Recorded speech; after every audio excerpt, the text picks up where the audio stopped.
أشهد أن لا إله إلا الله.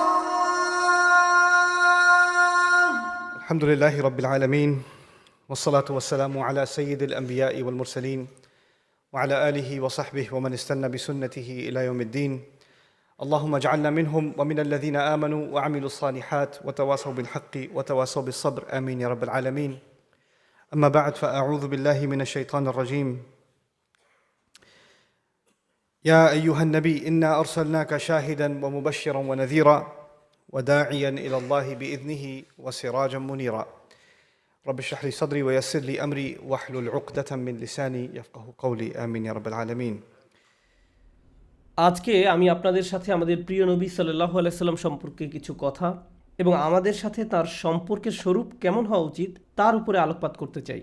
আলোচনার প্রথম দিকে আপনাদের কাছে হয়তো এমনটি মনে হবে না, কিন্তু শেষের দিকে